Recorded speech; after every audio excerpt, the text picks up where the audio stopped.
Welcome to Inside Marywood Health Sciences, where it's all about real voices, real stories, real Marywood. I'm your host, Samantha Miko, and today we're shining a spotlight on one of our most challenging, fast-paced, and rewarding programs, the Physician Assistant Program. Joining me today is Jessica Eberle and Rebecca Kenderes. Thank you so much for being here. Let's start with a quick introduction. What are your titles? What do they mean? Hi, I'm Rebecca Kenderes. I'm a physician assistant. So one of the titles, or one of the set of letters at my name is going to be PAC, which stands for Physician Assistant Certified. And then the other one is a DMSC, which is a Doctorate of Medical Sciences, which is a physician assistant specific doctorate. So I am the admissions chair, which means I deal a lot with the admissions side of the program as well as principal faculty. So I teach in the didactic, or that first part in the classroom. I'm Jessica Eberle. Thanks for having us. I'm also a PAC, so Physician Assistant Certified.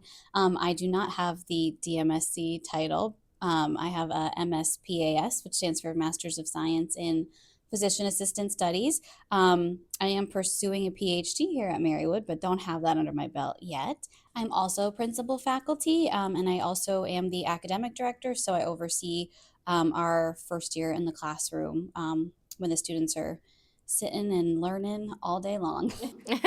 So let's go back even further. Before Marywood, what inspired you to become physician assistants? I know a lot of people have either a passion at a young age or something maybe happens to them along their journey. What was it like for each of you? I'd say mine kind of started with a passion for science. I knew I wanted to do something medical. For the longest period of time, I wanted to be a veterinarian. And then I switched gears over to people. They talk to you a little bit more. Anyone can talk to you, but and then I found out about the PA profession, and it was a really rewarding time. I got to shadow a lot of PAs, and I knew it was what I wanted to do. I also had a passion for science at a young age. I wanted to be everything in healthcare, an orthodontist, an oncologist. I don't think I knew what that meant at the time, but I was interested in all of those things. I wanted to be a meteorologist at one point too, so it's a big switch. But I actually was first introduced to like the PA profession when I was probably 13. I found myself in the hospital. I had to have a surgery, and the PA of the surgical group spent the most time with me and did a lot of the procedures in the hospital when I was in the pediatric unit, and that kind of sparked my interest. And then, of course, my mom was like, you should do that, and that kind of pushed me in that direction. Nice. So, we talk about that, you were in the hospital and you saw that a PA was with you the most. What could you tell people who don't probably know the difference between a physician assistant, a nurse, a doctor? What makes a physician assistant stand out? So if we're talking definition-wise, which is, kind of the intro, PAs and doctors or physicians are both going to be providers, whereas nurse, you can become a nurse practitioner who is a provider, but nursing, typically as a profession, means more like bedside care, hands-on, whereas providers are going to be running physical exams, testing, diagnostics, and coming up with a diagnosis, essentially. Mm-hmm. If you look at like a PA versus a physician, some of it's going to be education-wise. PAs are going to have their license is going to be tied to a physician. Education-wise, PAs are going to be a shorter stint. It's going to be typically usually 24 to 27 months addition to their bachelor's degree. And then a physician would go on to a residency. But it depends on the setting. I don't know if you want to elaborate more on. I think you covered it pretty well. Yeah. But setting-wise, we can do a lot of the same things that physicians can do. We can see patients on our own, have our own patient panels, diagnose, treat. Can't do as much in surgery, but there's a lot of PAs that do first assistant surgeries and get to do a lot of hands-on things, which is really fun and exciting.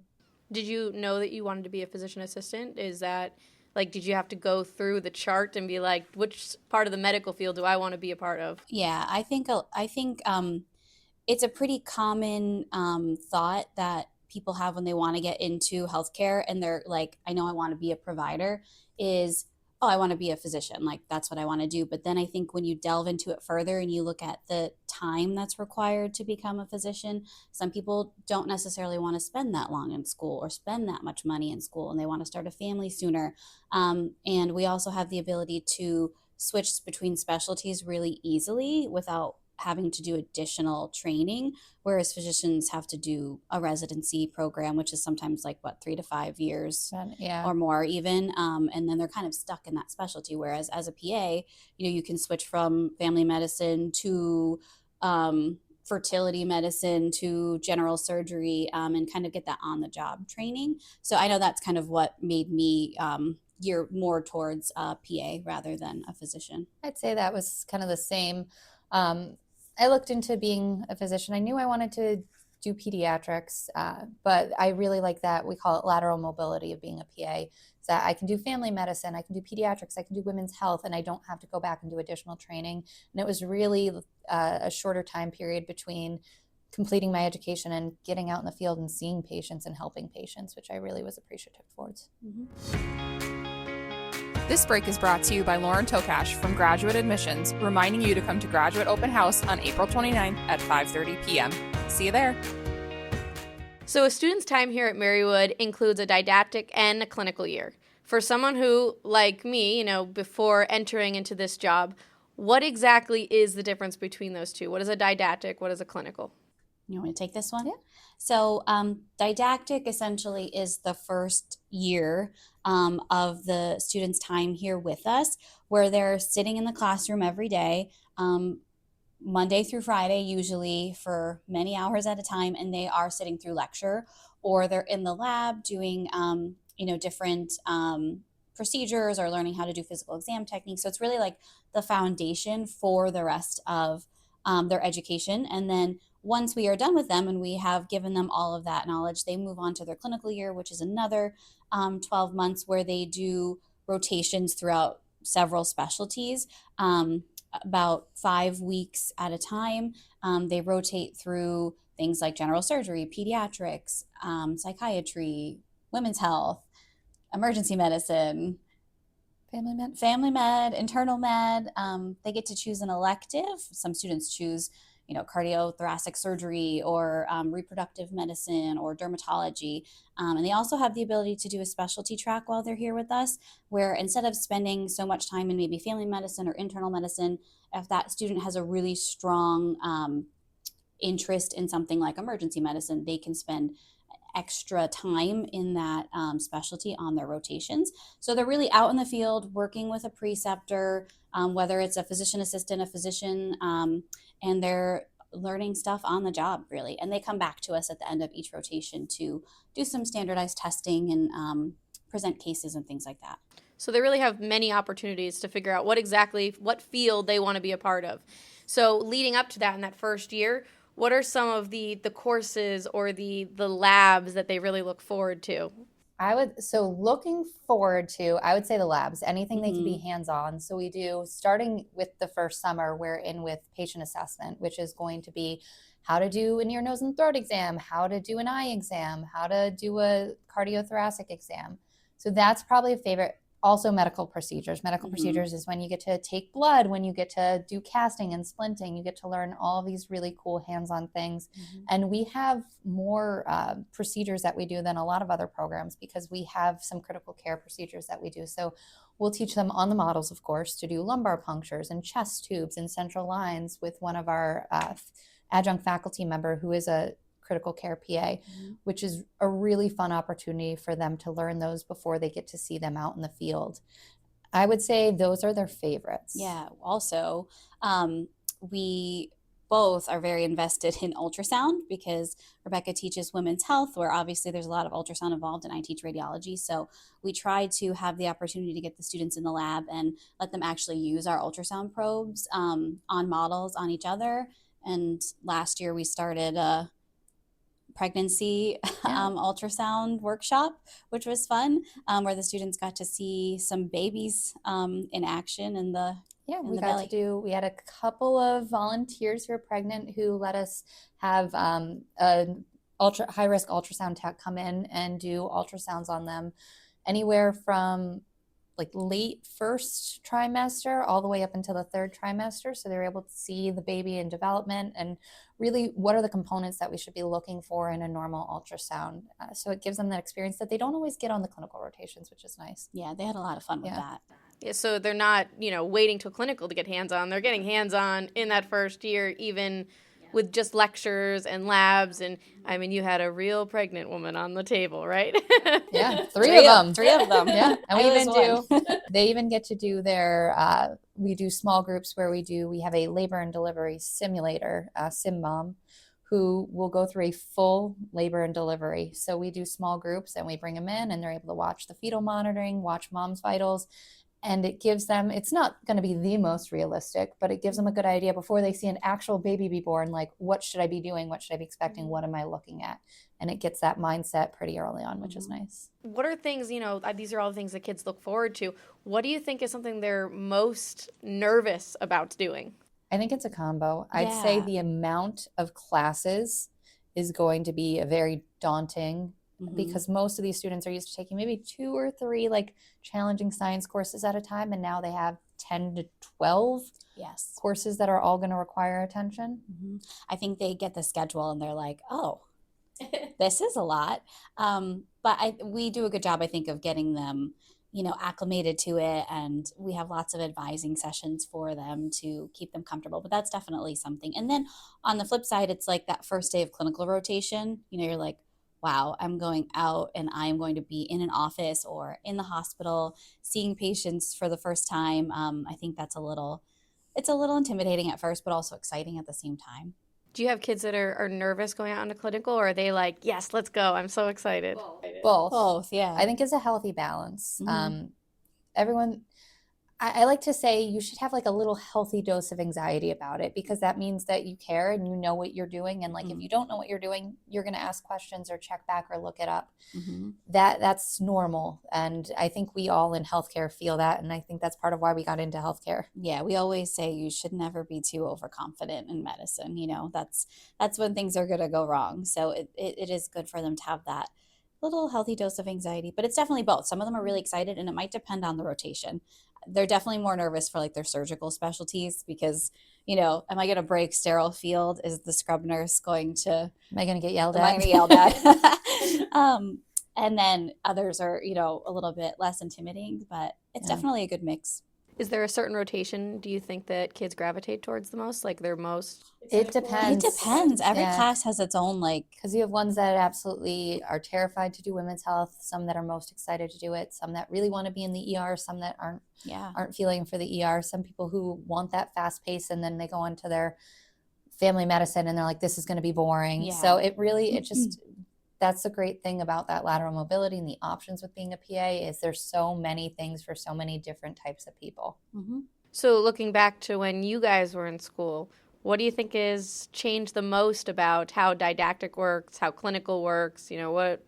Everything and nothing. So, a lot of the stuff is exactly the same, and some things are just completely different. Like, for example, this isn't as far as the education goes, but obviously the physical spaces have changed multiple times since we were here. We're always kind of advancing, and we have beautiful classroom. All the technology, just the simulators, the ultrasound, like Jessica talked about. There's so many things that we didn't have in terms of things that aid in your education. Just textbooks. All of our textbook platforms are online. You have so many question banks and resources available to you, whereas we just have good old-fashioned Google and our textbooks. I still have a tub full of all my textbooks, and now you don't see that. But just the amount of resources that these students have is amazing. Not just in terms of the physical spaces and the technology, but the electronic resources, the question banks, the up-to-date access where they're able to look things up when they're out on clinical rotations. Yeah, that stuff it really makes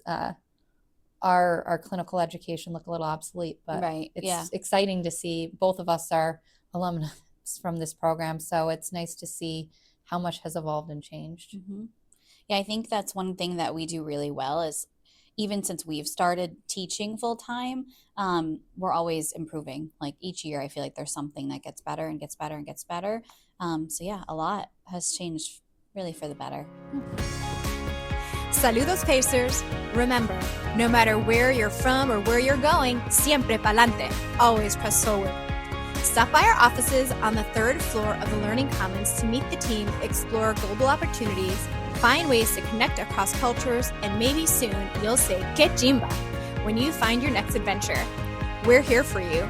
Nos vemos prontos, the Global Initiatives and Programs Office. So we talk a lot about in the health sciences about how it's a collaboration between all the different departments. How do PA students collaborate across Marywood's different departments?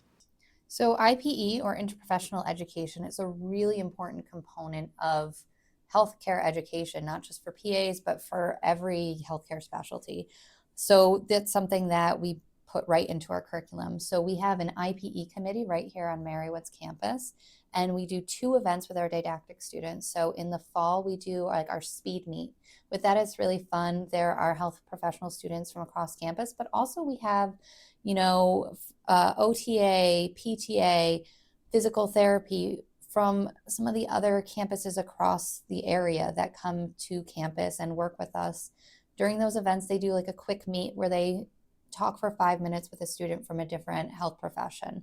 And they talk about their training. They talk about what they're going to be doing when they get out of their training, what their role means. And then it all culminates into the Spring Summit. The Spring Summit's really fun. We get together in small groups of students, usually about 10 to 12 per table, and they're representative of all of the health professions. So we have nursing, we have nutrition and dietetics. It's really fun when we get like art therapy, music therapy, because those offer really unique perspectives. And we go through an entire case study and we talk about who's important, who should be called, like what roles. And at the summit, at the end of it, we really get to see everyone's important. There's a role to play, but the most important part is that collaboration and that teamwork and really working together for what's best for the patient. And I think that's a really important part to teach them before they go out into rotations and start seeing it in action, because they don't always see the way it's supposed to be when they get out. But if we can train them that way, then they are already entering the field better providers for it. Do you think there's ever a misunderstanding of certain departments that people think that PA doesn't work with? Do you think that there's one that, is kind of left out sometimes? I think at times we can, and sometimes it's just by ignorance, not knowing about those healthcare professions. But I think if we do these types of events and they can know like, hey, this can really benefit. And that's really important for us to advocate for our profession and for the other students and professions to advocate like, hey, I can help this patient. Because at the end of the day, if we're talking about the team, the captain of the team or the most important person on the team is that patient. So if we as a profession or other professions have something that can bring something to the table for that patient, it's important to advocate for them. When we talk about advocating, how do you help the kids learn to advocate for themselves and for the patient? How does that work I think it's just a lot of obviously this would be an example, but in the classroom, we do a good job, I think, of teaching them like, okay, so you have this patient with, cystic fibrosis. What other health professionals might be useful to that patient? Because it's not just the physician and the PA and the nurse, right? We talk about respiratory therapy a lot and nutrition. Registered dietitians are so important in certain situations, and really teaching them social work. Like there's so many resources out there that you can utilize. So I think we do a good job of in lecture, explaining those professions and who you should be reaching out to or consulting for certain things. And I think we're all just really big pushers for patient advocacy overall, and going through scenarios and cases. We also teach, I teach what's called culturally competent medicine in underserved populations. So we have an entire lecture on patient advocacy, profession advocacy, things you could be doing. As simple as every interaction with a patient is your chance to advocate for that patient. But sometimes you get a calling to go above that. Mm-hmm. And you can advocate at higher levels and be involved in things inside your community, outside your community. We have PAs in legislature that work to advocate not just for our profession, but advocate for patients and advancing patient well-being. So if that's something that a patient or a student really feels a passion towards, we have some really great faculty that are involved in a lot of capacities outside their traditional faculty role and even outside their PA role that have worked in a lot of different specialties. So that's something that we always welcome our students to talk about. But ultimately, at the end of the day, I also tell the students, like, when you get out into your real world job, find a social worker and become their best friend. Oh, always. Because you are going to need, outside of like, what do I treat for a patient's diabetes? You have to know, like, what do you do if the patient can't afford their medications or they don't have insurance and can't get their labs? Find someone, you may not have all the answers, but find someone who does, and you'll be able to connect your patient. This break is brought to you by Caitlin Enderle in the School of Social Work, here to remind you to be your own best advocate. All right, so something I love to ask our faculty and people who've been through the programs, and what is the biggest piece of advice you'd give to someone beginning their PA journey, and why should they choose Marywood to do that? I can go first. I would say my biggest piece of advice, and Rebecca kind of touched on this already, I think it's very easy to get into this type of schooling and profession and kind of lose sight of what the goal is at the end. You know, you think, oh, I'm going to, get to work in a hospital, and I'm going to get to be in the OR, and I'm maybe I'll make some great money. And it's the whole reason you should be focused on this is the patient at the end of the day, is keeping in mind always through your education, when you start working, they're the whole reason that you're doing this, and always keeping them in the front of your mind. And then you'll never go wrong. And as far as why to choose Marywood, specifically or Marywood's PA program, both? Mm-hmm. Okay. I think that Marywood is a big family environment. You know, we have a big, beautiful campus, but it doesn't feel too big. You know, there's lots of cozy spots around campus for people to meet and, have study groups and lunch. And it's beautiful scenery. That's my favorite thing. I just love the trees, to be honest. And Marywood's PA program, we are really focused on just putting out top-notch PAs that are competent at what they do and caring and compassionate. Yeah, I think Jessica covered it beautifully with the profession. I always call it, remember your why. Why did you get into this? Because there's a lot of challenges that are going to come with it, and it should be. You are going to be responsible for someone's life, someone's loved one. You need to take that responsibility seriously. But always remember your why at the end of the day, because you can get lost in so much. But if you remember, why did you choose this? Why are you going to this? And maybe it's an experience you had as a child. I'd say there's two types of people. Usually, either you had a really good experience with a PA or a healthcare provider and you want to do that, you want to emulate that, or you possibly had a really bad experience or a loved one who had a really bad experience in healthcare and you want to change that. You want to fix that. You want to be better for those people, for someone else's loved one. And if you remember your why at the end of the day, every day, think about that. Why am I getting into this? It makes everything else seem minute comparatively. And then why Marywood? I can say for our faculty, we're kind of unique. This is not a requirement to work here by any means, but all of our PA faculty right now are alums from Marywood's PA program. We've all gone through this program. We've all loved this program. We've all seen it. And whether it was 20 years ago or whether it was 5 to 10 years ago, we have faculty that's been across this program and keeps coming back. And I think that's a true testament towards the environment that Marywood creates. And the other thing I love about it, it is constantly evolving. We are always up to date with the latest technology. We're always watching what our boards, our PANCE, which is our certifying exam, what they're changing, and we're adjusting the curriculum to add to that. Telehealth is becoming more prominent. We're adding that in. We are so responsive to the changes in technology and the changing responses of the students. We've found a need for tutoring programs, and we're able to incorporate into that. We've have a mentoring program where we're able to have, before you even step foot on campus as a graduate student, you have someone to reach out to.